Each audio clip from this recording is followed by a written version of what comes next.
അതിനേക്കാളെല്ലാം ഉപരി എന്റെ work unique ആണെന്നൊരു വിശ്വാസം എനിക്കുണ്ട്. അത് എവിടെ പോയാലും ലോകത്ത് എവിടെ ചെന്നാലും ആ ഒരു സാധനം വേറെ കിട്ടില്ല. പബ്ലിക്കില് ഇറങ്ങുമ്പോ ഞാൻ എല്ലാ തവണ ഇറങ്ങുമ്പോഴും ഒരു തവണയെങ്കിലും ഏറ്റവും മിനിമം ഒരു തവണയെങ്കിലും ഒരു ചോദ്യം നേരിടാറുണ്ട്. പിന്നെ എനിക്കിപ്പോ മെസ്സിയുടെ വർക്ക് എനിക്കിപ്പോ റീസെന്റ് ഒരെണ്ണം വന്നിട്ടുണ്ട്. ഞാനിപ്പോ ഭയങ്കര ഹാപ്പിയാണ്. ഞാനത് ചെയ്യാൻ വേണ്ടി ഭയങ്കര എക്സൈറ്റഡ് ആണ്. പക്ഷെ അത് കയറിയപ്പോഴാണ് എനിക്ക് മനസ്സിലായത് എനിക്ക് പറ്റിയൊരു മേഖലയല്ല എന്ന് മനസ്സിലായത്. ചിലവര് എനിക്ക് തോന്നുന്നു ദൈവമേ അവർക്ക് അവരുടെ പ്രായത്തിൻ്റെതായ ഒരു ഇതില്ലേ ദൈവമേ അത്രയും ഇതായിട്ട് നമ്മള് നോക്കും. അപ്പൊ പ്രത്യേകിച്ച് ഹാൻഡ് എംബ്രോയിഡറി ആണ്. അപ്പൊ അതിന് എന്ത് റേറ്റ് വരും, അല്ലെങ്കിൽ നമുക്കിത് ഓവർ പ്രൈസ്ഡ് ആണോ എന്നൊക്കെ ഒരുപാട് കൺഫ്യൂഷൻസ് ഉണ്ടാവും. അപ്പൊ അപ്രോക്സിമേറ്റ് ഇങ്ങനത്തെ ഒരു വർക്കിന് ഈ ഉടുപ്പ് ഉൾപ്പെടെയുള്ള കൊടുക്കണേ ഏകദേശം എന്ത് വില വരും? നമുക്ക് എല്ലാവർക്കും ജീവിതത്തിൽ ഒരുപാട് പ്രതിസന്ധികളുണ്ട്. അത്തരത്തിൽ ജീവിതത്തിൽ വന്ന ഒരു വലിയൊരു പ്രതിസന്ധിയെ പോസിറ്റീവായിട്ട് നേരിടുകയും അതിന്റെ കെയർ ഓഫിൽ വൺ ഹാൻഡ് എംബ്രോയിഡറി എന്ന് പറഞ്ഞൊരു ബ്രാൻഡ് തുടങ്ങുകയും തന്നെ പോലെ പ്രതിസന്ധിയിലൂടെ ജീവിക്കുന്നവർക്ക് ഒരു മോട്ടിവേഷനായി മാറുകയും ചെയ്ത അഞ്ജനയുടെ അടുത്താണ് നമ്മൾ ഇന്ന് വന്നിരിക്കുന്നത്. Anjana, welcome to our show. Thank you. അപ്പോ ആദ്യം തന്നെ നമുക്ക് വൺ ഹാൻഡ് എംബ്രോയിഡറി തുടങ്ങാം. ആ ഒരു ബ്രാൻഡാണ് അഞ്ജനയെ ഇപ്പോ വളരെ ചുരുങ്ങിയ കാലം കൊണ്ട് ആളുകളുടെ മുമ്പിലേക്ക് എത്തിച്ചത്. എന്താണ് one hand embroidery? One hand embroidery എന്റെ ഒരു പേജ്, ഇൻസ്റ്റാഗ്രാം പേജിന്റെ പേരാണ് വൺ ഹാൻഡ് എംബ്രോയിഡറി. ഞാന് ഇത് കസ്റ്റമൈസ് ചെയ്ത് ആൾക്കാർക്ക് എംബ്രോയിഡറി ചെയ്ത് കൊടുക്കും. ടീഷർട്ടിലും കുഞ്ഞുടുപ്പുകളിലും ഷർട്ടിലും കുർത്തിയിലും ഒക്കെ കസ്റ്റമൈസ് ചെയ്ത് വർക്ക് ചെയ്ത് കൊടുക്കുന്ന ഒരു പേജ്. അപ്പൊ അതിന്റെ സ്റ്റോറിയും കൂടെ ഞാൻ എന്റെ പേജിലിടും. അതായത് ഇപ്പൊ അവരുടെ വർക്ക്, ഇപ്പൊ ഒരു വെഡിങ് ആനിവേഴ്സറിയുടെ ഒരു വർക്ക് ഇപ്പൊ എനിക്ക് കിട്ടിയെങ്കിൽ അവരുടെ സ്റ്റോറി ഫുൾ ആ ഒരു വർക്കിൽ ഉണ്ടാവും. അപ്പൊ ഞാൻ ആ സ്റ്റോറി എന്റെ വർക്കിന് മുന്നേ, ഞാൻ വർക്ക് കാണിക്കുന്നതിന് മുന്നേ ഞാൻ എന്റെ പേജിൽ ഒരു ഇൻട്രൊഡക്ഷൻ പോലെ സ്റ്റോറിയും പറയും. അങ്ങനെയാണ് എന്റെ ആ ഒരു പേജിന്റെ ഒരു പേജ് ക്രിയേറ്റ് ആയി വന്ന ഒരു വഴിയാണ് പറഞ്ഞത്. അപ്പൊ ഞാൻ ചോദിക്കണത്, എനിക്ക് ആ പേജ് തുടങ്ങിയപ്പോൾ ഞാൻ കാണുന്നതാണ്. സാധാരണ ഒരു സെലിബ്രിറ്റി ഒരു ഇൻസ്റ്റാഗ്രാം പേജ് അക്കൗണ്ട് ഒക്കെ തുടങ്ങുമ്പോഴാണ് വളരെ പെട്ടെന്ന് വൈറലായിട്ട് ഒരുപാട് ഫോളോവേഴ്സിലേക്ക് എത്തുന്നത്. പക്ഷെ എനിക്ക് തോന്നുന്നൊരു 5-6 മാസം കൊണ്ട് പെട്ടെന്നൊരു കുതിച്ചുകയറ്റം പറഞ്ഞു. ഇപ്പോഴും അത് കയറിക്കൊണ്ടിരിക്കുന്നുണ്ട്. അപ്പൊ അത് എന്തുകൊണ്ടായിരിക്കാം എന്നാണ് പ്രതീക്ഷിക്കുന്നത്? നമ്മുടെ വർക്കിന്റെ പെർഫെക്ഷൻ ആണോ, അല്ലെങ്കിൽ നമ്മൾ ചെയ്യുന്ന ഒരു ഡ്രോയിങ്ങിന്റെയോ അല്ലെങ്കിൽ സ്റ്റിച്ചിങ്ങിന്റെ എംബ്രോയിഡറിയുടെ ഒരു പെർഫെക്ഷൻ കൊണ്ടാണോ, എന്താണെന്നാണ് വിചാരിക്കുന്നത്? എന്റെ വിചാരം, എനിക്ക് തോന്നുന്നു വർക്ക് ഞാൻ എന്റെ ഒരു കഴിവനുസരിച്ച് ഞാൻ ഏറ്റവും ക്വാളിറ്റി ആയിട്ട് ഏറ്റവും പെർഫെക്റ്റ് ആയിട്ട് ഞാൻ ചെയ്ത് കൊടുക്കുന്നത്. വർക്കിന്റെ ക്വാളിറ്റി, പിന്നെ എനിക്ക് തോന്നുന്നു പബ്ലിക്കിന് ഭയങ്കര ഇൻട്രസ്റ്റിംഗ് ആയിട്ടുള്ള രീതിയിലാണ് ഞാൻ ചെയ്യുന്നത്. വീഡിയോ ചെയ്യുന്നതും വർക്ക് ചെയ്യുന്നതും. അതായത് ഇപ്പൊ കൂടുതൽ ഇപ്പൊ കപ്പിൾസിന്റെ വർക്കൊക്കെ ആകുമ്പോ അങ്ങനെയുള്ളവർക്ക് പെട്ടെന്ന് ഒരു ഇൻട്രസ്റ്റിംഗ് ആണല്ലോ. അങ്ങനത്തെ ഇപ്പൊ ഗേൾഫ്രണ്ട് ബോയ് ഫ്രണ്ടിന് സർപ്രൈസ് ആയിട്ട് ഗിഫ്റ്റ് ആയിട്ട് കൊടുക്കാൻ വേണ്ടിയിട്ടുള്ള അങ്ങനത്തെ വർക്കുകളൊക്കെയാണ്. അപ്പൊ എനിക്ക് അങ്ങനത്തെ കാര്യങ്ങളൊക്കെ പൊതുവെ പബ്ലിക്കിനൊരു ക്യൂരിയോസിറ്റി വരും. പിന്നെ അതിനേക്കാളെല്ലാം ഉപരി എന്റെ വർക്ക് യൂണീക്ക് ആണെന്നൊരു വിശ്വാസം എനിക്കുണ്ട്. യൂണീക്ക് ആയിട്ടുള്ള സാധനമാണ്. കാരണം ഓരോരുത്തരുടെയും പേഴ്സണൽ ആയിട്ടുള്ള കാര്യങ്ങളാണ് ചെയ്യുന്നത്. അത് എവിടെ പോയാലും ലോകത്ത് എവിടെ ചെന്നാലും ആ ഒരു സാധനം വേറെ കിട്ടില്ല. അങ്ങനെ യൂണീക്ക് ആയിട്ടുള്ള വർക്ക് ചെയ്യുന്നോണ്ടായിരിക്കും ഓഫ് കോഴ്സ് ആൾക്കാർ. യൂണീക്ക് ആയിട്ടുള്ള വർക്ക് എന്ന് പറഞ്ഞുകൊണ്ട് തന്നെ എനിക്ക് തോന്നിയൊരു കാര്യം, ഇൻസ്റ്റാഗ്രാം അക്കൗണ്ടിൽ കണ്ട ഒരു കാര്യം, ഒരാളൊരു വർക്ക് തരുന്നു. അതായത് ഒരു ചിത്രമല്ല വരുന്നത്. ഇപ്പൊ ഒരു റൊണാൾഡോയോ മെസ്സിയുടെ ഒരു ചിത്രം എന്നിട്ട് ഇതുപോലെ ചെയ്യാൻ പറഞ്ഞാൽ നമുക്ക് അങ്ങനെ ചെയ്യാം. അത് സിമ്പിൾ, വലിയ ബുദ്ധിമുട്ട് വരുന്നില്ല. പക്ഷെ അതിനെ അപേക്ഷിച്ച് ഞങ്ങൾ കപ്പിൾസ്, ഞങ്ങളിങ്ങനെ പ്രേമിച്ച് കല്യാണം കഴിച്ചവരാണ്, ഇന്ന ഡേറ്റിൽ കണ്ടവരാണ്, അല്ലെങ്കിൽ ഞങ്ങൾ ആദ്യം കണ്ടത് ഇന്ന സ്ഥലത്ത് വെച്ചാണ്, അങ്ങനെ പറയുമ്പോൾ അത് വെച്ചിട്ടൊരു ചിത്രം ക്രിയേറ്റ് ചെയ്ത്, മനസ്സിൽ ക്രിയേറ്റ് ചെയ്ത് അത് ഡ്രോയിങ് ആക്കി ഒരു എംബ്രോയിഡറി വർക്ക് ചെയ്യാന്നതിലുപരി അത്തരം ഒരു പിക്ചർ ക്രിയേറ്റ് ചെയ്യുക എന്നുള്ളത് അത് ഒരു കഴിവായിട്ട് തന്നെ ഞാൻ ആ ഇൻസ്റ്റാഗ്രാം അക്കൗണ്ടിലും വീഡിയോസിലൊക്കെ കണ്ടു. ഒരു പരിധിവരെ ചിലപ്പോൾ അതായിരിക്കാം. എങ്ങനെയാണ് അങ്ങനത്തെ ചിത്രങ്ങൾ ക്രിയേറ്റ് ചെയ്യുന്ന ഒരു ഐഡിയ എങ്ങനെയാണ് കിട്ടുന്നത്? അതായത് അവരെന്നെ നമുക്ക് സ്റ്റോറി പറഞ്ഞു തരും. അതായത് ഇപ്പൊ അവർ ആദ്യമായിട്ട് മീറ്റ് ചെയ്ത സ്ഥലം, അല്ലെങ്കിൽ അവർ ആദ്യമായിട്ട് പോയി കണ്ട സിനിമയുടെ പേര്, അല്ലെങ്കിൽ അവർ ആദ്യമായിട്ട് പോയ തിയേറ്ററിന്റെ പേര്, അല്ലെങ്കിൽ എന്താ അവര് പോയി കോഫി കുടിച്ച സ്ഥലം, അങ്ങനെ നമുക്ക് അവർ ഓവറോൾ ഒരു സ്റ്റോറി പറഞ്ഞു തരും. ഡീറ്റെയിൽ ആയിട്ട് ഒരു സ്റ്റോറി പറഞ്ഞു തരും. അപ്പൊ അതിൽ നിന്ന് നമ്മൾ സോർട്ട് ഔട്ട് ചെയ്ത് ഒരു പിക്ചേഴ്സിന്റെ ഒരു ലിസ്റ്റ് എടുക്കും നമ്മള്. എന്നിട്ട് അവർക്കത് ഓക്കെയാണെന്ന് അയച്ചു കൊടുക്കും. നമ്മള് ഏകദേശം പിക്ചേഴ്സ് ഗൂഗിളിൽ നിന്നൊക്കെ എടുത്തിട്ട് അയച്ചു കൊടുത്തിട്ട് അവർക്ക് ഏകദേശം ഓക്കെ ആയിട്ടുള്ളത് അവർ കുറച്ച് പറയും. ബാക്കി ഞാൻ തന്നെ ആഡ് ചെയ്യും. വർക്ക് ചെയ്ത് വരുമ്പോഴുള്ള ബാക്കി നമുക്ക് ഓരോന്ന് ചെയ്ത് വരുമ്പോഴാണ് ബാക്കി നമുക്ക് എന്താ ആഡ് ചെയ്യാൻ പറ്റുന്നത് തോന്നുന്നു. അപ്പൊ ബാക്കി ഞാൻ തന്നെ ചെയ്യും. അങ്ങനെ ലാസ്റ്റ് ഓവറോൾ വരുമ്പോ എന്തായാലും ഭംഗിയായിരിക്കും. ഈ ഒരു എംബ്രോയിഡറി വർക്കിലേക്ക് വരുന്നതിന് മുമ്പ് അഞ്ജനയുടെ ഫീൽഡ് എന്തായിരുന്നു? ഞാൻ MSW ഗ്രാജുവേറ്റഡ് ആയിരുന്നു. അപ്പോ MSW കഴിഞ്ഞിട്ട് ഞാൻ പിന്നെ അതിൻ്റെതായ ജോലി നോക്കാൻ വേണ്ടിയിട്ടായിരുന്നു. അപ്പൊ ആ സമയത്താണ് കറക്റ്റ് കൊറോണ വന്നത്. കോഴ്സ് കഴിഞ്ഞ സമയത്താണ്. അപ്പൊ ഞാൻ പിന്നെ വീട്ടിൽ കുറച്ചെല്ലാം ഓൺലൈൻ ആയിട്ട് വർക്ക് ചെയ്തു. എന്നാലും അത് കഴിഞ്ഞിട്ട് അതിന്റെ ഇടയ്ക്കാണ് മാരേജ് കഴിഞ്ഞത്. പിന്നെ ഞാൻ പിന്നെ കൊച്ചിയിലേക്ക് എത്തി. കൊച്ചിയിലെത്തി കഴിഞ്ഞാൽ കൊച്ചിയിലേക്ക് എത്തിയെന്ന് പറയുമ്പോ ആളുകൾക്ക് മനസ്സിലാകാൻ കൂടി എനിക്കറിയാം രാജ്യം. ശരിക്കും എവിടെയാ സ്ഥലം? ഇടുക്കി. എന്റെ വീട് ഇടുക്കിയിലാണ്. ഇടുക്കിന്ന് കല്യാണം കഴിഞ്ഞിട്ട് കൊച്ചിയിലേക്ക് എത്തി. ഹസ്ബൻഡ് കൊച്ചിക്കാരനാണ്. അല്ല, എന്ത് ചെയ്യുന്നു? പ്രൈവറ്റ് സെക്ടറിലാണ്. പേര് ആൽവിൻ. അപ്പോ ഞാൻ അത് കഴിഞ്ഞിട്ട് ഇവിടെ വന്നിട്ട് ഞാൻ MSWന്റെ ജോലിക്ക് നോക്കിയ സമയത്ത് ഇന്റർവ്യൂവിനൊക്കെ പോയപ്പോ എനിക്ക് ഭയങ്കര ബുദ്ധിമുട്ടാവുന്ന രീതിയിലായിരുന്നു റെസ്പോൺസ്. അതായത് മോക്ക് യാത്ര ചെയ്യാൻ പറ്റുമോ, അല്ലെങ്കിൽ മോക്ക് 2 വീലർ ലൈസൻസ് ഉണ്ടോ, അല്ലെങ്കിൽ പെട്ടെന്ന് അവിടെ സ്റ്റേ ചെയ്യേണ്ടി വന്നു കഴിഞ്ഞാൽ അതായത് എനിക്ക് അങ്ങനെ ഒരു കാര്യം പറ്റില്ല എന്നുണ്ടെങ്കിൽ ഞാൻ അങ്ങനെ ഒരു കോഴ്സ് എടുക്കില്ലായിരുന്നു എന്നുള്ളൊരു ചിന്ത അവർക്കില്ല. ഞാൻ ഒരു വിധത്തിലൊരു കൺസെഷനും കൂടി അല്ല ഞാൻ ആ കോഴ്സ് കംപ്ലീറ്റ് ചെയ്തത്. എനിക്ക് ഒരു തരത്തിലുള്ള കൺസെഷനും കിട്ടിയിട്ടില്ല. ആ കോഴ്സ് എന്ന് പറയുന്ന ഒരു സാധാരണ കോഴ്സ് അല്ല, കൂടുതലും പ്രാക്ടിക്കൽ ആയിട്ടുള്ള കാര്യങ്ങളാണ്. സോഷ്യൽ ഇന്ററാക്ഷനും അതായത് ഒരു പഠനത്തൊക്കെ കൂടുതൽ പ്രാക്ടിക്കലാണ്, തിയറിനൊക്കെ കൂടുതൽ. ഞാൻ ഒരു കാര്യത്തിലും എനിക്ക് ആരും ടീച്ചേഴ്സോ എന്റെ കൂടെ ഉള്ളവരാരും പ്രത്യേകിച്ച് എക്സ്ട്രാ ആയിട്ട് ഹെൽപ്പ് ചെയ്യോ എനിക്ക് കൺസെഷൻ തരും ഒന്നും ചെയ്തിട്ടില്ല. എല്ലാവരുടെയും ഒപ്പം തന്നെയാണ് ഞാൻ എല്ലാ കാര്യങ്ങളും ചെയ്തു വന്നത്. പക്ഷെ അതൊരു പുറം ലോകത്തേക്ക് വന്നപ്പോ എന്നെ പേഴ്സണലായിട്ട് അറിയാന്നൊക്കെ അറിയാം എനിക്ക് ഒരു കാര്യം ചെയ്യാൻ ബുദ്ധിമുട്ടുകളില്ല, എന്റെ എല്ലാ കാര്യങ്ങളും എനിക്ക് ഭയങ്കര സ്മൂത്ത് ആയിട്ട് തന്നെ പോകുന്ന അറിയാം. പക്ഷെ പുറമെ ഒരാൾക്ക് നോക്കുമ്പോ അത് അറിയില്ല. അപ്പൊ ഇന്റർവ്യൂവിനൊക്കെ എനിക്ക് അങ്ങനത്തെ ഒരു റെസ്പോൺസ് ആണ് കിട്ടിയത്. അപ്പോ ഞാൻ ആകെ ഡൗൺ ആയി ആക്ച്വലി. പിന്നെ എന്തെങ്കിലും ആവട്ടെ എന്ന് പറഞ്ഞാൽ പിന്നെ പ്രൈവറ്റ് ജോലിയിൽ കയറി. പ്രൈവറ്റ് ജോലിയിൽ കയറി 1 ഇയർ പിന്നെ ഞാൻ അവിടെ നിന്നു. കാരണം കയറി ഇത്ര നാൾ പഠിച്ചതാണല്ലോ എന്നൊക്കെ ഓർത്ത് പിന്നെ പ്രൈവറ്റ് ജോലിയിൽ പ്രവേശിച്ചു. പക്ഷെ അത് കയറിയപ്പോഴാണ് എനിക്ക് മനസ്സിലായത് എനിക്ക് പറ്റിയൊരു മേഖലയല്ല എന്ന് മനസ്സിലായി. അപ്പൊ ആ ഒരു പഠിച്ചോണ്ടിരിക്കുന്ന മേഖല MSW അങ്ങനെ നമ്മുടെ ചെറിയ ബുദ്ധിമുട്ട് കാരണം നിർത്തി. പിന്നെ എന്തുകൊണ്ട് എംബ്രോയിഡറി തിരഞ്ഞെടുത്തു? കാര്യം നമുക്ക് ഒരുപാട് ഓപ്ഷൻസ് വേറെ കുറെ ഉണ്ട്. അപ്പൊ എംബ്രോയിഡറിയിലേക്ക് വരാനുണ്ടായ കാരണം എങ്ങനെയാണ്? അത് ശരിക്കൊരു ദൈവനിശ്ചയം എന്നൊക്കെ പറയാം. കാരണം ഞാൻ പ്രൈവറ്റ് ജോലിയിൽ കയറിയ കാര്യം ഞാൻ പറഞ്ഞിരുന്നല്ലോ. അപ്പോ പ്രൈവറ്റ് ജോലിക്ക് കയറി പറ്റാഞ്ഞതുകൊണ്ട് നിർത്തി. എന്നിട്ട് MSWന്റെ ജോലി ചെയ്യാനാണ് എനിക്ക് ഇഷ്ടം. അപ്പോ ഞാന് അത് കഴിഞ്ഞിട്ട് എന്നാ MSW തന്നെ ജോലി നോക്കാം, ഇച്ചിരി ഇതുപോലെ ബുദ്ധിമുട്ടേണ്ടി വന്നാലും കുറച്ചുകൂടെ കഷ്ടപ്പെട്ട് നോക്കാം. എനിക്ക് പ്രൈവറ്റ് ജോലി എനിക്ക് എന്തായാലും പറ്റണില്ല. നമുക്ക് ഒരു ജോലി എന്ന് പറയുമ്പോൾ നമ്മൾ ഏറ്റവും കൂടുതൽ ടൈം സ്പെൻഡ് ചെയ്യുന്നത് അവിടെയാണല്ലോ. അതായത് അപ്പോ നമുക്ക് ഇഷ്ടപ്പെട്ട കാര്യം ചെയ്യണമല്ലോ. അപ്പൊ ഞാൻ അങ്ങനെ നോക്കാമെന്ന് ഓർത്ത് ഞാൻ അവിടെ നിന്ന് ഇറങ്ങി. പിന്നെ എനിക്ക് കുറച്ച് നാളിപ്പോ ഞാൻ നോക്കുന്ന ഈ MSWന്റെ ജോലി നോക്കുന്ന സമയത്ത് എനിക്ക് കുറച്ചധികം ടൈം കിട്ടി. എനിക്ക് ഗ്യാപ്പ് ഉണ്ടായിരുന്നു, കുറെ നാൾ ഞാൻ വീട്ടിൽ ഫ്രീ ആയിരുന്നു.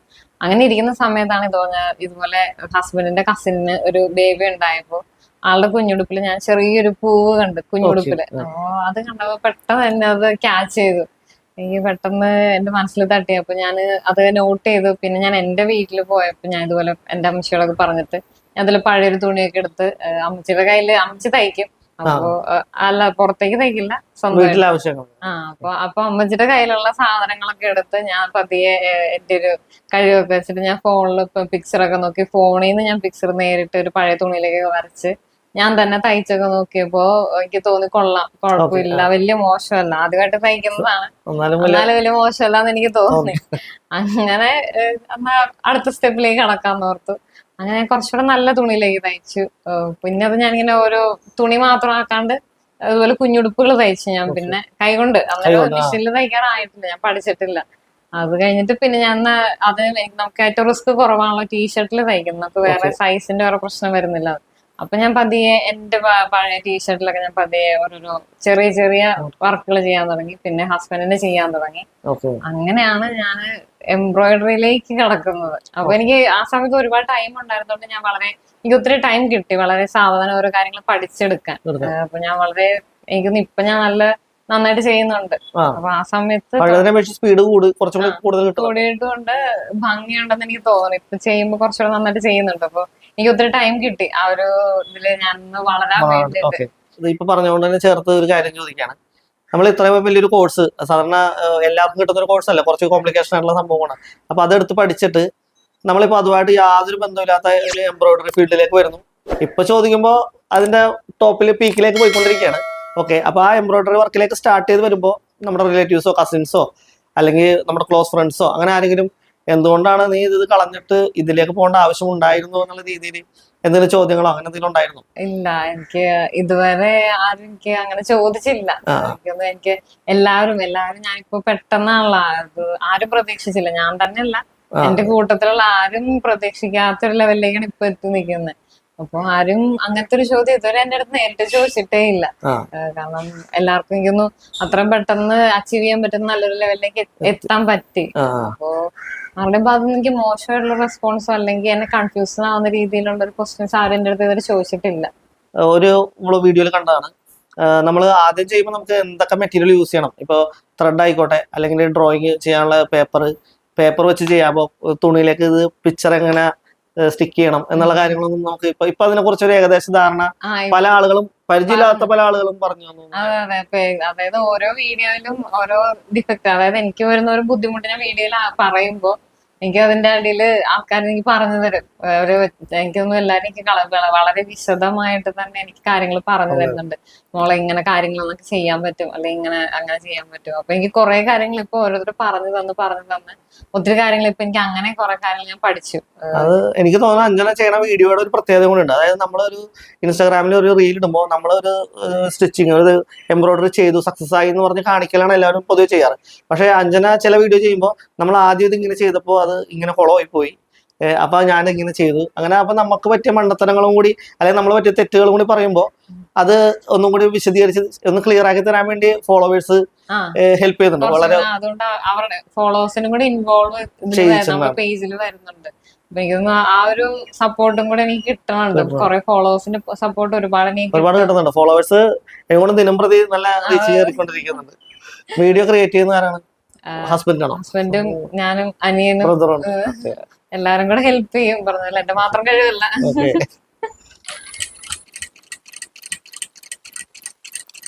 അഞ്ജന ഏതായാലും വളരെ തിരക്കിട്ട വർക്കിലാണ്. കാരണം എന്ന് വെച്ചിട്ടുണ്ടെങ്കിൽ ഒരുപാട് ഓർഡറുകൾ ഇതുപോലെ വരുന്നുണ്ട്. അപ്പൊ നമ്മൾ അഞ്ജന ചെയ്ത് വെച്ച കുറച്ച് വർക്കുകളും ഞാൻ ഇതോടൊപ്പം കാണിക്കാം കേട്ടോ. ഇത് നമ്മുടെ CR7. അഞ്ജന, ഈ വർക്കിന്റെ പിന്നിൽ എന്ത് സംഭവം? ഓർഡർ ഇട്ടിട്ട് ചെയ്തതാണോ?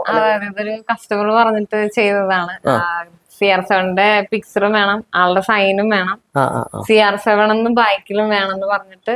സാധാരണ ബാക്കിൽ നമ്മൾ വലിയ പിക്ചറും ഫ്രണ്ടിൽ ചെറിയ പിക്ചറാണ്, ചെസ്റ്റിന്റെ ഇവിടെ ചെറിയ പിക്ചറാണ് കൊടുക്കുന്നത്. സാധാരണ അങ്ങനെയാണ് ചെയ്യുന്നത്. നമ്മൾ കസ്റ്റമർ പറയുന്ന പോലെയാണ് ചെയ്യുന്നത്. സാധാരണ ഫ്രണ്ടിലായിരിക്കും CR7 ചെറുതായിട്ട് ചെയ്യാറ്. ഞാനിപ്പോ ഓൾറെഡി എനിക്കൊന്ന് ഒരു 2-3 ടീഷർട്ടോളം ഇത് തന്നെ ചെയ്തു, റൊണാൾഡോടെ തന്നെ ചെയ്തു. പിന്നെ എനിക്കിപ്പോ മെസ്സി ഉണ്ടല്ലോ, മെസ്സിനെ മെസ്സിയുടെ വർക്ക് എനിക്കിപ്പോ റീസെന്റ് വന്നിട്ടുണ്ട്. ഞാൻ ഭയങ്കര ഹാപ്പിയാണ്. ഞാനത് ചെയ്യാൻ വേണ്ടി ഭയങ്കര എക്സൈറ്റഡ് ആണ്. പിന്നെ അതോടൊപ്പം ഒരുപാട് വിവാദമായ വിവാദം എന്ന് പറയാൻ പറ്റില്ല, ഈ ഒരു ഗോട്ട് ഗോട്ട് എന്താണെന്നുള്ള ഒരു ആളുകൾക്ക്, അതെ, ഗ്രേറ്റസ്റ്റ് ഓഫ് ഓൾ ടൈം എന്നുള്ളതാണ് ഗോട്ട് ഉദ്ദേശിക്കുന്നത്. പിന്നെ ഒരു കാര്യം, കുട്ടികളുടെ ഉടുപ്പാണ് ഇവിടത്തെ ഒരു സ്പെഷ്യൽ എന്ന് പറയാം അല്ലെ? കുട്ടികളുടെ ഉടുപ്പ് അതില് പറഞ്ഞ ഈ വർക്ക് അല്ല, ഈ embroidery work, hand work, embroidery work, കുറെ അങ്ങനത്തെ ഒത്തിരി എൻക്വയറി. അതായത് ഈ സെയിം മോഡലില് പല കളറിൽ ഇപ്പൊ തന്നെ ഞാൻ ഒരുപാട് വർക്ക് ചെയ്ത് കൊടുത്തു. അപ്പൊ അതിലെല്ലാവർക്കും ഞാൻ ഈ പറഞ്ഞ വീഡിയോ ചെയ്തിട്ടില്ല. കാരണം എല്ലാം ഏകദേശം സെയിം മോഡലുണ്ട്. പിന്നെ സമയം കിട്ടാത്ത പ്രശ്നം സമയത്തിന്റെ. അപ്പൊ ഞാൻ അതുകൊണ്ട് കുഞ്ഞുടുപ്പുകളുടെ വീഡിയോ എനിക്ക് അധികം ചെയ്യാൻ പറ്റിയില്ല. കാരണം എനിക്ക് സ്റ്റോറി ആണല്ലോ എന്റെ പേജിന്റെ മെയിൻ. അപ്പൊ കുഞ്ഞുടുപ്പുകൾക്ക് സ്റ്റോറി പറയാനുള്ളതൊക്കെയാണ് ഞാൻ മെയിൻ ആയിട്ട് ചെയ്യാറുള്ളൂ. അല്ലാത്തതൊക്കെ ഞാൻ അധികം ഇതുപോലെ ഒരു സ്റ്റോറി ഇട്ടിട്ട് ഞാൻ അയച്ചു കൊടുക്കും. അങ്ങനെയാണ് ചെയ്യുന്നത്. അപ്പൊ ഇപ്പൊ ഈ വീഡിയോ കാണുന്ന പലർക്കും ഇതുപോലത്തെ കുട്ടികൾക്ക് ഇത് ഒന്നാമത് പ്രത്യേകിച്ച് ഹാൻഡ് എംബ്രോയിഡറി ആണ്. അപ്പൊ അതിന് എന്ത് റേറ്റ് വരും, അല്ലെങ്കിൽ നമുക്ക് ഇത് ഓവർ പ്രൈസ്ഡ് ആണോ എന്നൊക്കെ ഉള്ള ഒരുപാട് കൺഫ്യൂഷൻസ് ഉണ്ടാവും. അപ്പൊ അപ്രോക്സിമേറ്റ് ഇങ്ങനത്തെ ഒരു വർക്കിന് ഈ ഉടുപ്പ് ഉൾപ്പെടെയാണല്ലോ കൊടുക്കണേ, ഏകദേശം എന്ത് വില വരും? ഏകദേശം ഒരു 700 to 900 ആണ് ഞാൻ ചാർജ് ചെയ്യുന്നത്. പിന്നെ വർക്ക് അനുസരിച്ചിട്ടിരിക്കും. അതായത് ഹാൻഡ് വർക്കിന് എനിക്ക് ഒത്തിരി ടൈം എടുത്തു, അല്ലെങ്കിൽ ഹെവി ആയിട്ടുള്ള വർക്ക് വേണം എന്നൊക്കെ ഉണ്ടെങ്കിൽ സമയം കൂടുതൽ എടുക്കുന്ന വർക്ക് അതനുസരിച്ച് എമൗണ്ടിന് അങ്ങോട്ടും ഇങ്ങോട്ടും വ്യത്യാസം വരും. എന്നാലും അതിന്റെ അപ്പുറത്തേക്ക് പോവാറില്ല, അതിന്റെ ഉള്ളിൽ നിൽക്കുള്ളൂ. കാരണം കൂടുതലും ഈ 1 വയസ്സ് തൊട്ട് 5 വയസ്സ് 6 വയസ്സ് 10 വയസ്സുള്ള വർക്ക് ഞാൻ ചെയ്യുന്നുള്ളൂ. അപ്പൊ ഇത് എന്റെ ഒരു അഭിപ്രായത്തിൽ എനിക്ക് 2 കുട്ടികളാണ്, ഒരാൾക്ക് 1.5 വയസ്സും ഒരാൾക്ക് 5 വയസ്സും ആണ്. അപ്പൊ ഇത്തരത്തിൽ ഉടുപ്പുകൾ ഞാൻ ഓൾറെഡി ഷോപ്പുകളിൽ നിന്ന് മേടിക്കാറുള്ള. അപ്പൊ ഈ പറഞ്ഞ ഒരു എമൗണ്ടിൽ എന്തുകൊണ്ടും അത് അഫോർഡബിൾ തന്നെയാണ്. കാര്യം ഈ ഒരു ഉടുപ്പ് ഉൾപ്പെടെ ഈ വർക്ക് ഉൾപ്പെടെ കൊടുക്കുമ്പോൾ ആ എമൗണ്ടിന് എന്തുകൊണ്ട് ആപ്റ്റ് ആണത്. അപ്പൊ നമ്മള് ടീഷർട്ടിൽ ചെയ്യുന്നുണ്ട്, കുട്ടികളുടെ ചെയ്യുന്നുണ്ട്. അപ്പൊ ജീൻസിൽ ചെയ്യുമ്പോൾ എന്തെങ്കിലും ബുദ്ധിമുട്ടുണ്ടോ? കാര്യം കുറച്ച് ഹാർഡ് മെറ്റീരിയൽ ആയതുകൊണ്ടാണ് എടുത്ത് ചോദിക്കുന്നത്. ഇപ്പൊ ഈ വർക്ക് കാണുമ്പോൾ ഒരു നല്ല രസമായിട്ടുണ്ട്. എനിക്ക് ജീൻസിൽ എനിക്ക് പേഴ്സണലി എനിക്ക് അങ്ങനെ വലിയ ബുദ്ധിമുട്ട് തോന്നിയിട്ടില്ല. ആക്ച്വലി അത് ഒരു വെറൈറ്റി വർക്കാണല്ലോ. അതെ. അപ്പോ എനിക്ക് അങ്ങനത്തെ വെറൈറ്റി കാര്യങ്ങള് എനിക്ക് ഭയങ്കര ഇൻട്രസ്റ്റിംഗ് ആണ് ചെയ്യുമ്പോ. അതുപോലെ എനിക്കൊന്ന് ജീൻസിന്റെ ഈ സെയിം വർക്ക് ഒത്തിരി എൻക്വയറി വന്നിട്ടുണ്ട്. അത് ശരി. അപ്പൊ ഓൾറെഡി കുറെ വർക്ക് പെൻഡിങ് ഉണ്ട് ജീൻസിൽ തന്നെ. ജീൻസിൽ തന്നെ. ഇതിപ്പോ ഒരു ഫ്രണ്ട് പോക്കറ്റിന്റെ സൈഡും ബാക്ക് പോക്കറ്റിലും എല്ലാം നമുക്ക് എവിടെയാണെന്ന് വെച്ചാൽ, അതായത് ഇതിപ്പോ കറക്റ്റ് കസ്റ്റമർ ഇങ്ങനെ തന്നെ വേണം എന്ന് പറഞ്ഞത്, മഷ്റൂം തലയും കുത്തി ഇങ്ങനെ ഫ്രണ്ട് പോക്കറ്റില് അങ്ങനെ തന്നെ വേണം. അതാണ് അങ്ങനെ തലതിരിഞ്ഞ് ചെയ്ത് വെച്ചേക്കുന്നത്. അങ്ങനെ അതായത് കസ്റ്റമേഴ്സ് പറയുന്നത് പോലെ ചെയ്ത് കൊടുക്കുന്നുണ്ട്. ഇപ്പൊ അങ്ങനത്തെ കുറെ നമുക്ക് വന്നിട്ടുണ്ട്. അവര് പറയണ പോലെ ചെയ്ത് കൊടുക്കാനുള്ള രീതിയിൽ. അതായത് ആൾക്കാർക്ക് അറിയില്ലല്ലോ ജീൻസിൽ ചെയ്യാം അങ്ങനത്തെ. മെറ്റീരിയൽ ആണെന്ന് തോന്നുന്നു. അതായത് ജീൻസിന്റെ ജാക്കറ്റ് ആണ്.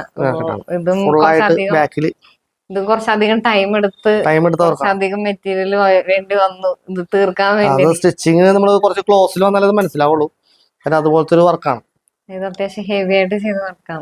ഇതിനൊക്കെ ഏകദേശം അപ്രോക്സിമേറ്റ് എന്തൊരു സമയം എടുക്കും ഇത് ഈ ഒരു വർക്കിന് ഏകദേശം നോക്കണം? ഇത് ഞാനൊരു 3 ദിവസം മിനിമം എടുത്തെന്ന് എനിക്ക് തോന്നുന്നു. ഞാനിതൊക്കെ ആദ്യത്തെ ടൈമിൽ ചെയ്തായിരുന്നു. അല്ല, ഞാൻ ഏകദേശം നമുക്ക് അറിയാനുള്ള ഒരു ആകാംക്ഷ കൊണ്ട് ചോദിച്ചാണ്. ഇതെനിക്ക് 2-3 ദിവസം എടുത്തുണ്ടായാലും. ഇത് ഈ പറഞ്ഞ നമ്മുടെ മലയാളം അക്ഷരം ഇത് കുറച്ച് തമിഴ്നാട്ടിലൊക്കെ കുറച്ച് വിവാദമായ സാധനമാണ്. അതെ, ഞങ്ങൾ തമിഴ്നാട്ടിൽ പോയിട്ടാണ് ഇത് പ്രദർശിപ്പിച്ചത്. തമിഴ്നാട്ടിൽ മലയാളത്തോട് പ്രത്യേക സ്നേഹം ഉണ്ടാവും. ചില സ്ഥലത്ത് നമുക്ക് അനുഭവം ഉണ്ടാവാറുണ്ട്. ഇതിന് പിന്നിൽ എന്തെങ്കിലും സ്റ്റോറിയോ എന്തെങ്കിലും കാരണങ്ങളുണ്ടോ?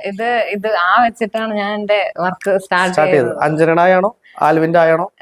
നമ്മുടെ മലയാള അക്ഷരമാണ്, മലയാളത്തിനോടുള്ള സ്നേഹം അതാണ് ഇതിൽ കാണിക്കുന്നത്.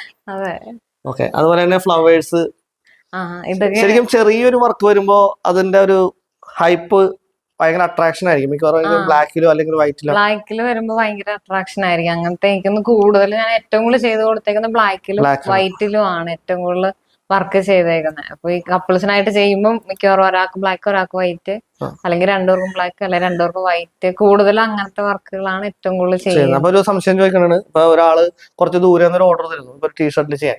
അപ്പൊ ടീഷർട്ട് നിങ്ങൾ ഇന്ന സ്ഥലത്തുനിന്ന് മേടിക്കുന്നോ? ഇപ്പൊ പല പല ഷോപ്പുകളുണ്ടല്ലോ.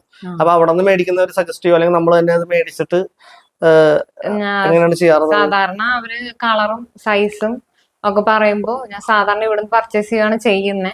പിന്നെ ചിലർക്ക് മെറ്റീരിയൽ അവർക്ക് തന്നെ സാറ്റിസ്ഫൈഡ് ഉള്ള മെറ്റീരിയൽ പറ്റുള്ളൂ എന്നുണ്ടെങ്കിൽ അവര് തന്നെ മേടിച്ചിട്ട് നമുക്ക് അയച്ചു തരും. ഇല്ലെങ്കിൽ ഓൺലൈനിലുള്ളത് അവർ കണ്ടിട്ട് അവർക്ക് ഇതാ വേണ്ടത് അവർ കാണിച്ചു തരുമ്പോ ഞങ്ങൾ അത് ഇങ്ങോട്ടേക്ക് പർച്ചേസ് ചെയ്യും. അങ്ങനെയാണ് സാധാരണ ഞങ്ങൾ തന്നെയാണ് ഇവിടുന്ന് പർച്ചേസ് ചെയ്യുന്നത്. അതുപോലെ ഈ ഒരു വർക്ക് ഇതേ മോഡലിൽ മറ്റൊരു വർക്കാണ് ഞാൻ അന്വേഷിച്ചു വന്നത്. പക്ഷെ അത് കസ്റ്റമറിന് കൊടുത്തുപോയി. ആ ഒരു വർക്കുമായിട്ട് ബന്ധപ്പെട്ട ചോദ്യമാണ് ഞാൻ കുറച്ചു മുമ്പ് ചോദിച്ചത്. അതായത് ഒരാളുടെ ജീവിതത്തിലെ ഒരു പ്രധാനപ്പെട്ട ഡേറ്റ്, അല്ലെങ്കിൽ ഒരു ലൊക്കേഷൻ, അല്ലെങ്കിൽ ഒരു പേര്, അതുമായിട്ട് ബന്ധപ്പെട്ട് ഇതേപോലത്തെ ഒരു തീം ചെയ്തിട്ടുണ്ടായിരുന്നു. ഇപ്പൊ ഇത് അതുപോലത്തെ ഒരു വർക്ക് തന്നെയാണ്. പ്രത്യേകിച്ച് എന്തെങ്കിലും ഇതിന് തീമൊന്നുമില്ല. ഈ ഒരു മോഡൽ കണ്ടിട്ടാണ് ഒത്തിരി എൻക്വയറീസ് വന്നത്. ഇപ്പോഴും വന്നുകൊണ്ടിരിക്കുന്നുണ്ട്.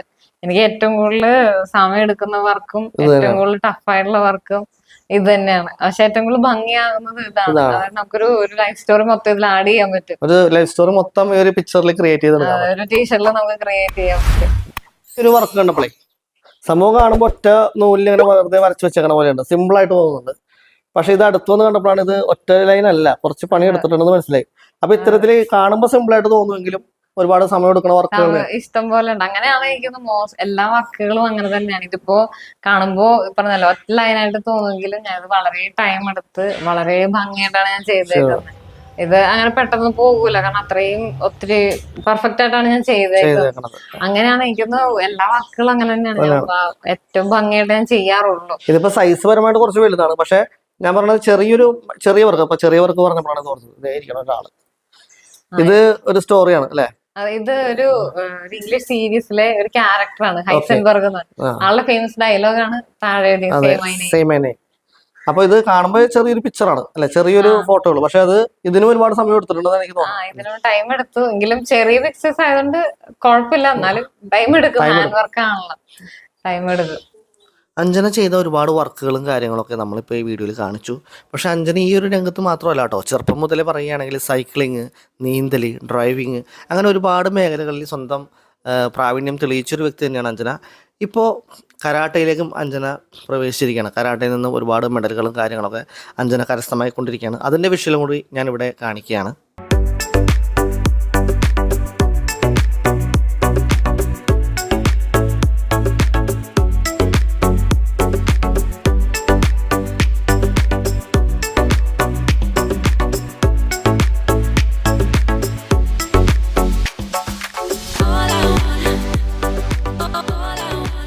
അർജുന ഏതായാലും വളരെ തിരക്കിട്ട വർക്കിലാണ്, അതിന്റെ ഇടയിലാണ് നമ്മൾ ശല്യപ്പെടുത്തി വീഡിയോ എടുത്തോണ്ടിരിക്കുന്നത് കേട്ടോ. അപ്പൊ ഒരു കാര്യം നമ്മൾ പേഴ്സണലായിട്ട് അതുകൊണ്ട് ചോദിച്ചേ മതിയോ, അതുകൊണ്ടാണ് ചോദിക്കുന്നത്. ശരിക്കും കൈക്ക് എന്താണ് സംഭവിച്ചത്? അത് ബൈ ബർത്തിലെ അങ്ങനെയായിരുന്നു. എന്താ പറയാ, പ്രത്യേകിച്ച് കോംപ്ലിക്കേഷൻ ഒന്നും ഇല്ലായിരുന്നു, അങ്ങനെ വരാൻ പ്രത്യേകിച്ച് കാരണങ്ങളൊന്നും ഇല്ലായിരുന്നു. പറയാനുള്ള എന്റെ അമ്മച്ചിയുടെ പ്രഗ്നൻസി ഭയങ്കര ഹെൽത്തി ആയിരുന്നു. എല്ലാം ഒരു ദൈവനിശ്ചയം, അത്ര എനിക്ക് പറയാനുള്ള കാലത്ത് ഇപ്പോഴത്തെ അത്രയും അഡ്വാൻസ്ഡ് ആയിട്ടുള്ള കാര്യങ്ങളൊന്നും ഇല്ലായിരുന്നു. അപ്പൊ ഒരു തരത്തിൽ അവരെ അറിഞ്ഞില്ല. നമ്മൾ ഈ ഒരു വീഡിയോയിൽ ചോദിച്ചാൽ മതിയാവുള്ളൂ,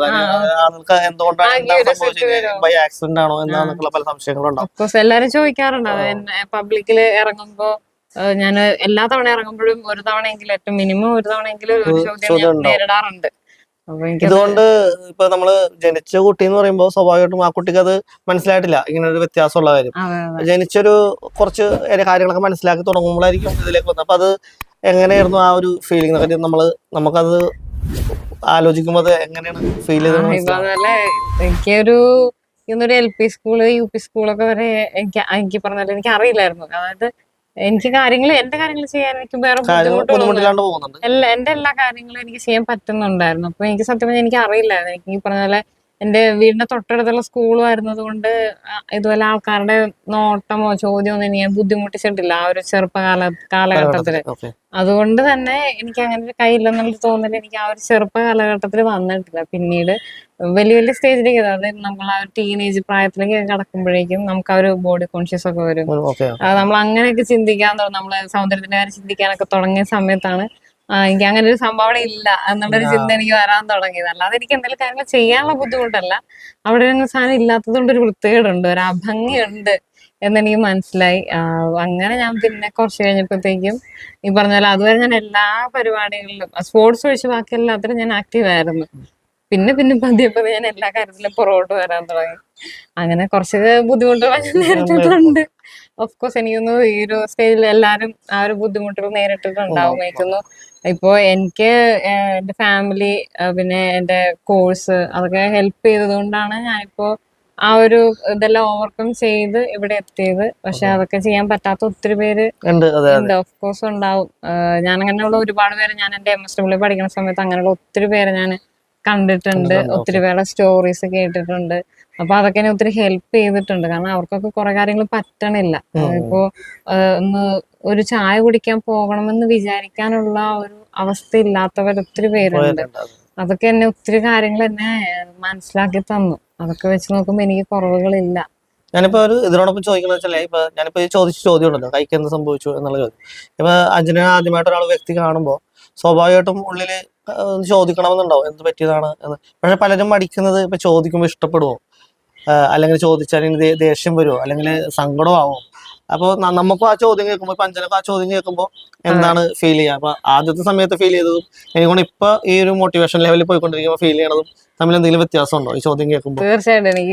എനിക്ക് ചെറുപ്പത്തിൽ എനിക്ക് ഭയങ്കര ബുദ്ധിമുട്ടുണ്ട്. ചോദ്യമല്ല, ആൾക്കാരുടെ നോട്ടം പോലും ഭയങ്കര ബുദ്ധിമുട്ടുണ്ടാവാറുണ്ടായിരുന്നു. അതായത് ചിലവര് എനിക്ക് തോന്നുന്നു ദൈവമേ അവർക്ക് അവരുടെ പ്രായത്തിൻ്റെതായ ഒരു ഇതില്ലേ ദൈവമേ, അത്രയും ഇതായിട്ട് നമ്മളെ നോക്കും. അപ്പൊ അതൊക്കെ എനിക്കൊന്ന് അങ്ങനത്തെ ഒരു വ്യക്തി എന്ന നിലയില് ഭയങ്കര ബുദ്ധിമുട്ടുണ്ടാക്കും. എനിക്കൊക്കെ എന്റെ ചെറുപ്പത്തിൽ ഭയങ്കര ബുദ്ധിമുട്ടായിരുന്നു ചോദ്യം. ആക്ച്വലി എനിക്ക് ഭയങ്കര ചിലത് നമ്മളെ മോട്ടിവേറ്റ് ചെയ്യുമല്ലോ, അതൊന്നും കുഴപ്പമില്ല മോളെ, ഇത്രല്ലേ ഉള്ളൂ എന്നാണ്. അപ്പൊ ഞാൻ മനസ്സിലായി അവർക്ക് രണ്ട് കൈ രണ്ട് കാലം ഉണ്ട്, പിന്നെ അവർക്ക് പറയാനുള്ള അവകാശം എന്താ ഉള്ളത് എന്നൊക്കെ. എനിക്ക് ഭയങ്കര ദേഷ്യം വരുമായിരുന്നു ആ ഒരു സമയത്ത്. അവര് കാരണം അവർക്ക് അങ്ങനെ ഉദ്ദേശിക്കാനുള്ള ഇതില്ല, കാരണം അവർ ആ ഒരു സ്റ്റേജിലല്ല നിൽക്കുന്നത്. അപ്പൊ എനിക്ക് ആ ഒരു സമയത്തൊക്കെ ഭയങ്കര ബുദ്ധിമുട്ടുണ്ടായിരുന്നു. ഞാൻ അതുകൊണ്ട് തന്നെ ഒത്തിരി കാര്യങ്ങൾ വേണ്ടെന്ന് വെച്ചിട്ടുണ്ട്. ഒരുപാട് അവസരങ്ങൾ ഞാൻ നഷ്ടപ്പെടുത്തി കളഞ്ഞിട്ടുണ്ട്. എനിക്ക് പബ്ലിക്കിൽ ഇറങ്ങാൻ പോലും ഒരു പ്രോഗ്രാമിന് അതെ, ഞാൻ കോളേജിലൊക്കെ അതായത് മാർഗംകളിയൊക്കെ എനിക്ക് ഭയങ്കര ഇഷ്ടമുള്ളൊരു ആർട്ടാണ്. പക്ഷെ ഞാൻ എന്നെ അറ്റൻഡ് ചെയ്തത് കൊണ്ട് പ്രൈസ് കിട്ടാതെ പോകണ്ടല്ലോ എന്നൊക്കെ ഓർത്തിട്ട് ഞാൻ അറ്റൻഡ് ചെയ്യാതിരുന്നു, മാറി നിന്നിട്ടുണ്ട്. എന്നെ നിർബന്ധിക്കും കുട്ടികളൊക്കെ, എന്റെ കൂട്ടുകാരും എന്നൊക്കെ കളിക്കും. കാരണം ഞാൻ അവർ പ്രാക്ടീസ് ചെയ്യുന്ന സമയത്ത് ഞാൻ അവരോട് കളിക്കും, പക്ഷെ സ്റ്റേജിൽ കയറി കളിക്കാനുള്ള കോൺഫിഡൻസ് എനിക്കില്ല. അപ്പൊ എല്ലാരും എന്നെ നിർബന്ധിക്കുമായിരുന്നു. അവരെല്ലാ പ്രാക്ടീസിന്റെ സമയത്തൊക്കെ ഞാൻ അവരുടെ കൂടെ തന്നെ ഉണ്ടാവും. പക്ഷെ അവർ ടൈം അങ്ങനെ മുങ്ങും, എനിക്ക് ആ ഒരു ഇതുള്ളത് കൊണ്ട്. പക്ഷെ അതൊന്നും അതിന്റെയൊക്കെ ആവശ്യമില്ലായിരുന്നുള്ള കാര്യം ഞാൻ ഇപ്പോഴാണ് മനസ്സിലാക്കുന്നത്. ഓരോ കാര്യം മനസ്സിലാവാൻ ഓരോ ടൈം സമയം എടുക്കും. അപ്പോ പിന്നെ ഇപ്പോ ഞാൻ MSW എന്ന് പറഞ്ഞൊരു കോഴ്സിന് ശേഷം എനിക്ക് ഒത്തിരി കാര്യങ്ങൾ ഞാൻ റിയലൈസ് ചെയ്തു. പിന്നെ അതുപോലെ എന്റെ ഹസ്ബൻഡിനെ ഒത്തിരി ഹെൽപ്പ് ചെയ്തു, എന്നെ മെന്റലി ഒത്തിരി സപ്പോർട്ട് ചെയ്തു. അപ്പൊ ഞാൻ ആ ഒരു വേ ഓഫ് ലുക്കിംഗ് മാറി, എന്റെ ലൈഫിന്റെ ആ ഒരു വേ ഓഫ് ലുക്കിംഗ് മാറി. അത് ഞാൻ പുറത്തേക്ക് വന്നു. അതുവരെ ഞാൻ ആ ഒരു ലോകത്തായിരുന്നു, ആ ഒരു ഷെല്ലിലായിരുന്നു. ഇപ്പൊ ഞാൻ അത് പൊട്ടിച്ച് പുറത്തേക്ക് എത്തി. അപ്പൊ ഇപ്പൊ എനിക്ക് കുറെ കാര്യങ്ങൾ എനിക്ക് ഇപ്പൊ മനസ്സിലായി. അത് ഞാനൊന്ന് നോട്ടീസോ എവിടെയോ പോസ്റ്ററോ എന്തോ കണ്ടു. അതായത് ഏതോ സ്റ്റേജ് പ്രോഗ്രാമിനോ ഇവന്റ്സിനോ എന്തോ മോട്ടിവേഷൻ സ്പീക്കർ ആയിട്ട് എന്തോ ചെല്ലാൻ അങ്ങനെ എന്തോ വിളിച്ചിട്ടുണ്ടായിരുന്നു കോളേജ്. ഒരു കോളേജിൽ വിളിച്ചിട്ടുണ്ടായിരുന്നു, ഒരു പ്രോഗ്രാമിന് ഇനാഗ്രേഷന് വേണ്ടിട്ട് വിളിച്ചിട്ടുണ്ടായിരുന്നു. പിന്നെ ഇപ്പോ വേറെ കോളേജിൽ വിളിച്ചിട്ടുണ്ട്, ഇതുപോലെ ഒരു ടോക്ക് ചെയ്യാൻ വേണ്ടിട്ട് വിളിച്ചിട്ടുണ്ട്. മറ്റുള്ളവരെ മോട്ടിവേറ്റ് ചെയ്യുന്ന ലെവലിലേക്ക് നമ്മൾ എത്തി. പണ്ട് ആ ഒരു അപർഷതാബോധത്തിൽ ഇരുന്ന ആ ഒരു വ്യക്തി മറ്റുള്ളവരെ മോട്ടിവേറ്റ് ചെയ്യണം. അതെ, എനിക്കൊന്നു ഈ ഒരു സ്റ്റേജ് ഒക്കെ നമ്മൾ എക്സ്പീരിയൻസ് ചെയ്താലേ നമുക്ക് ആ ഒരു നമുക്കൊരാൾക്ക് മറ്റൊരാൾക്ക് പറഞ്ഞു കൊടുക്കണമെങ്കിൽ നമ്മൾ ആ ഒരു കടന്നു പോകണമല്ലോ. അപ്പൊ എനിക്ക് തോന്നുന്നു എല്ലാവരും ദൈവാനുഗ്രഹവും ദൈവത്തിന്റെ നിശ്ചയങ്ങൾ തന്നെ ആയിരുന്നു. ഈ ഒരു കാര്യങ്ങളെല്ലാം ഞാൻ പഠിക്കണം, ഞാൻ എക്സ്പീരിയൻസ് ചെയ്യണം, അതിൽ നിന്ന് പുറത്തു വരണം എന്നുള്ളതൊക്കെ. ഈ പറഞ്ഞാൽ എന്റെ പ്ലാൻ അല്ല അതൊന്നും, എല്ലാവരും ഫ്ലോയിൽ ഇങ്ങനെ സംഭവിച്ചു പോയതാണ്. അതുപോലെ ഈ എംബ്രോയിഡറി ഫീൽഡിൽ വന്നപ്പോഴേ ഈ ഒരു ഹാൻഡിൽ കൊണ്ട് ഒരു പോസിറ്റീവ് കേട്ടത്, വളരെ പെട്ടെന്ന് സൂചി നൂലും കോർക്കും. അതായത് മറ്റുള്ളവര് ചെയ്യാൻ കുറച്ച് സമയം എടുക്കുന്നത് അതിനേക്കാളും വളരെ പെട്ടെന്ന് ചെയ്യുന്നു എന്ന് കേട്ടു. അങ്ങനെ അതിന് എന്തെങ്കിലും വാസ്തവമുണ്ടോ? നമുക്ക് ഇങ്ങനെ എനിക്ക് പറഞ്ഞാൽ എനിക്ക് ബുദ്ധിമുട്ട് തോന്നിയിട്ടില്ല. പറഞ്ഞാല് എന്റെ കൂടെയുള്ളവർ ചോദിക്കും എന്ത് പെട്ടെന്ന് നീ കോർക്കുന്നത് എന്ന് ചോദിക്കും. പക്ഷെ എനിക്ക് എന്തുകൊണ്ട് അങ്ങനെ പെട്ടെന്ന് സംഭവിക്കുന്നതെന്ന് എനിക്കറിയില്ല. പെട്ടെന്ന് സംഭവിക്കുന്നുണ്ട്. എനിക്കത് ബുദ്ധിമുട്ടായിട്ട് തോന്നിയിട്ടില്ല. അപ്പോ അത് പറഞ്ഞല്ലോ, അതും ആ ഒരു ഫ്ലോയിൽ അങ്ങ് പോകുന്നുണ്ട്. അപ്പോ നമ്മൾ ശരിക്കും പറഞ്ഞാൽ ഒരു എംബ്രോയിഡറി ചെയ്യുന്ന ഒരാളെ കാണാൻ വന്നു എന്നതിലുപരി ഇപ്പോ അഞ്ജന എത്തി നിൽക്കുന്ന പൊസിഷൻ എന്ന് പറയുന്നത് ഒരാളെ മോട്ടിവേറ്റ് ചെയ്യാനും അല്ലെങ്കിൽ ഈ ഒരു പ്രതിസന്ധിയിലൂടെ പോകുന്ന ഒരാളെ മോട്ടിവേറ്റ് ചെയ്ത് ലൈഫിന്റെ ഒരു പുതിയൊരു തലത്തിലേക്ക് കൊണ്ടുവരാനുള്ള ഒരു രീതിയിലേക്ക് അഞ്ജന എത്തിയിട്ടുണ്ട്. അപ്പൊ നമ്മൾ വീഡിയോയുടെ തുടക്കത്തിൽ സൂചിപ്പിച്ച ഒരു ഡയലോഗ് തന്നെ, അതായത് ഇത്തരം പ്രതിസന്ധിയിൽ പോയിക്കൊണ്ടിരിക്കുന്ന ആളുകളെ മോട്ടിവേറ്റ് ചെയ്യുന്ന അഞ്ജനക്ക് ഇനിയും കൂടുതൽ ആളുകളിലേക്ക് അഞ്ജനയുടെ ഈ വീഡിയോയും അഞ്ജനയും കൂടുതൽ ആളുകളിലേക്ക് എത്തട്ടെ എന്നും കൂടി ആശംസിച്ചുകൊണ്ട് ഇന്നത്തെ വീഡിയോ വൈൻഡപ്പ് ചെയ്യുന്നു. Thank you.